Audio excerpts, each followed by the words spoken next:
પેટા મીટિંગમાં ધલા, મુંજલાવ, રોસવાડ, બોધન ગામના અસરગ્રસ્ત લોકોએ ઉપસ્થિત રહી એક સુરે વિરોધ નોંધાવ્યો. પ્રોજેક્ટ અટકાવવા ઉઠેલી માંગ. સુરત જિલ્લાના માંડવી તાલુકાના 3 ગામ અને કામરેજ તાલુકાના 1 ગામ ઘલા, મુંજલાવ, રોસવાડ, બૌધાન સહિત 4 ગામોમાં લિગ્નાઇટ ખાણ આવી રહી છે. ખાસ કરીને માંડવીનું મુંજલાવ ગામ આખું પ્રોજેક્ટમાં જઈ રહ્યું છે, જેને લઈને સ્થાનિકો મૂંઝવણમાં મુકાઈ ગયા છે.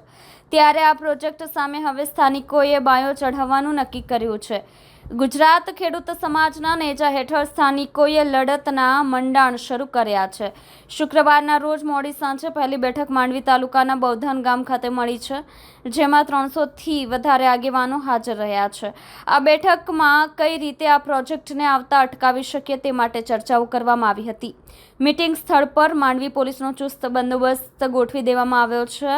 આ પ્રસંગે દક્ષિણ ગુજરાત ખેડૂત સમાજના પ્રમુખ રમેશ પટેલના જણાવ્યા મુજબ આ 5 ગામોની 6800 વીઘા જેટલી ખેતીની જમીન પ્રોજેક્ટમાં જનાર છે અને માંડવી તાલુકાના મુંજલાવ ગામ આખું પ્રોજેક્ટમાં જઈ રહ્યું છે. ત્યારે સ્થાનિકોએ સંગઠિત થવું પડશે, ત્યારે જ પ્રોજેક્ટને અટકાવી શકાશે. આ પ્રસંગે સહકારી અને ખેડૂત આગેવાન દર્શન નાયકે જણાવ્યું કે આ પ્રોજેક્ટની સ્થાનિક ગ્રામજનો અને ખેડૂતોને મોટું નુકસાન થનાર છે.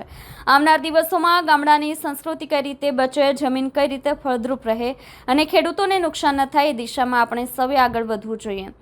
જો આ પ્રોજેક્ટ અટકાવવો હોય તો સ્થાનિકો પક્ષાપક્ષીથી પરે રહીને એક મંચ પર ભેગા થઈ એક સુરે વિરોધ કરવો પડશે. આ પ્રસંગે ગુજરાત ખેડૂત સમાજના પ્રમુખ જયેશ પટેલે જણાવ્યું કે જિલ્લાના ઘલા, મુંજલાવ, રોસવાડ અને બોધન ખાતે કુલ 1600 હેક્ટર જમીનમાં લિગ્નાઇટ ખાણ ખોદવાનું જીએમડીસીનું આયોજન છે, જે માટે હયાત તડકેશ્વર માઇનથી શરૂ કરી તાપી નદીના કિનારા સુધી 16 ચોરસ કિલોમીટર વિસ્તારમાં માઇન ખોદવામાં આવશે.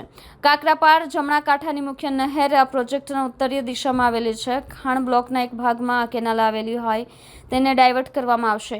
ખાણ વિસ્તારમાં આવતા રોડ રસ્તાઓને પણ ડાયવર્ટ કરવામાં આવશે. ખાણની ઉત્પાદન ક્ષમતા 1.0 મિલિયન ટન 10 લાખ ટન પ્રતિ વર્ષ લિગ્નાઇટની છે. આખા પ્રોજેક્ટમાં કુલ 100 માણસો કાયમી અને 300 કોન્ટ્રાક્ટ પર મળીને 400 માણસો નોકરી મળશે. જો કે ઘલા, મુંજલાવ, રોસવાડ, બોધાન એમ કુલ 4 ગામોમાં 2943 પરિવારો અને 13974 લોકો અસરગ્રસ્ત થશે. મુંજલાવ ગામ આખું ખાલી કરી પ્રોજેક્ટમાં આપવું પડશે. ખાણના કુલ 1600 હેક્ટર આયોજન વિસ્તારમાં હાલમાં 42 હેક્ટર જગ્યામાં રહેણાંક વિસ્તાર છે. આ જીએમડીસીની લિગ્નાઇટ માઇનિંગ પ્રોજેક્ટની કુલ પ્રોજેક્ટ કિંમત ₹2567 કરોડ છે.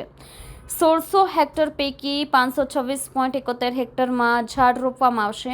પ્રથમ ચરણમાં 1600 હેક્ટરમાંથી 776 હેક્ટરમાં લિગ્નાઇટ ખાણ ખોદાશે તેવી પણ તેમણે આંકડાકીય માહિતી રજૂ કરી હતી. તેમણે વધુમાં જણાવ્યું કે ખેડૂતોની ખાનગી જમીન લેવા માટે જમીન સંપાદનની પ્રક્રિયા કરવામાં આવશે, જે વર્ષ 2026-27થી શરૂ કરીને 54-55 સુધી ખોદકામ કરવામાં આવશે અને વર્ષ 2057-58માં ખાણ બંધ કરવામાં આવશે. ખાણનું આયુષ્ય 30 વર્ષથી વધુનું રહેશે. 72% લોકો રિકવરી સાથે 85 થી 160 મીટરની ઊંડાઈ પર ખાણ ખોદવામાં આવશે. આ મીટિંગમાં ખેડૂત સમાજ મહામંત્રી મહેન્દ્રસિંહ કરમરિયા, ડેપ્યુટી સરપંચ સાજિદ પીરભાઈ, મુંજલાવના રમેશ વસાવા, કામરેજ તાલુકા પંચાયતના કારોબારી અધ્યક્ષ મહેશ પટેલ, રમેશભાઈ રોસવાડ, માજી સરપંચ મનહર રાઠોડ, હનીફભાઈ, કામરેજ ખેડા મંડળના સિરાજભાઈ, રમેશભાઈ ઓસવાલ સહિત અસરગ્રસ્ત 4 ગામના મોટી સંખ્યામાં લોકો જોડાયા હતા.